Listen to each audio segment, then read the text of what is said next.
So it's very interesting to notice now that I've become a born again Christian, I really wanted to study to be someone and to get somewhere in life. Prior to that, I didn't study very much at school at all, but most of my time was given to football. Now, I continued as a football player up until I was 18.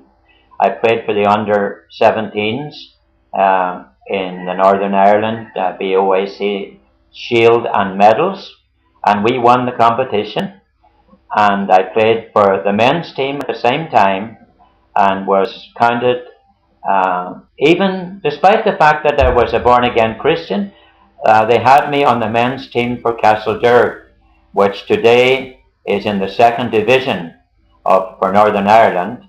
At that time, my last game, which I played in 1958 for that team, we beat a team from Londonderry in the quarterfinals, and I was cited as the best player on the team, which meant that many of my friends believed that I would make a provisional overture to Linfield United Football Club to become a professional player in the football world.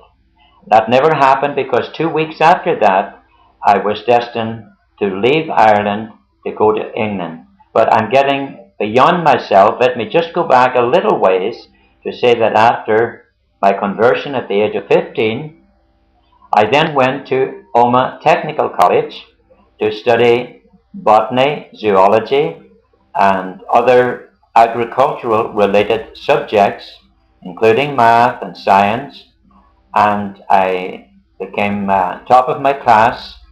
I won the cup and medals as the best senior boy athlete for that year, and continued to play football right up till 2 weeks before leaving the country.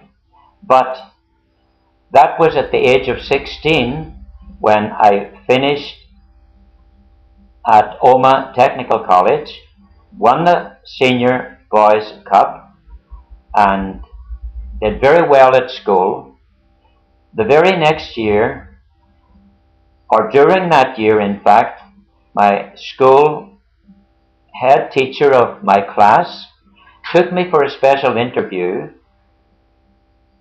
to meet with the Minister of Agriculture for Northern Ireland in Omagh, to ask if I would have a special concession made for me to enter Greenmount Agricultural College to compete with people who had already matriculated in high school, which I hadn't at the time, and I was accepted to take the examination, which if I were good enough, I could study with the boys at that prestigious boarding school. In the end, I was one of 4 boys without the matriculation who was accepted. I did the course, I finished the examinations, and received a special award at that school. I was then almost 18 years of age.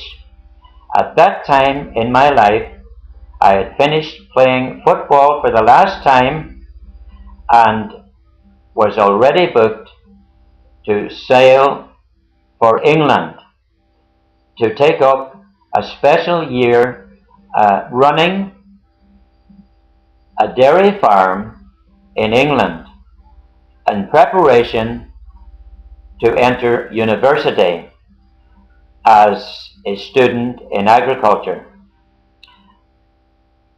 I should say that no sooner had I returned from boarding school, having finished my examinations, that my mother took me aside and said, I have had cancer for the past year. I didn't want to tell you, but I've only got 1 year to live. And I want you to know so that you're prepared. But I want you to go ahead to England and finish your year on the farm and prepare yourself for the work that God has called you to do, because, as my mother put it, she wanted me to work onto the Ministry of Agriculture for Northern Ireland, as other boys my own age had done. So I went to England, knowing that my mother was dying of cancer. That was in August 1958. Come December 1958, I received news from Ireland that my mother had died. And I rushed home with permission from the farmer and was there with my brother for the burial. My mother at the Piers had been dead for a couple or 3 days, and it wasn't a good thing nor permissible to view the corpse at that time. So I never got seeing my mother again. The great thing about it, though, is that she, as a born-again believer, knew that she and I would meet again when this life is over.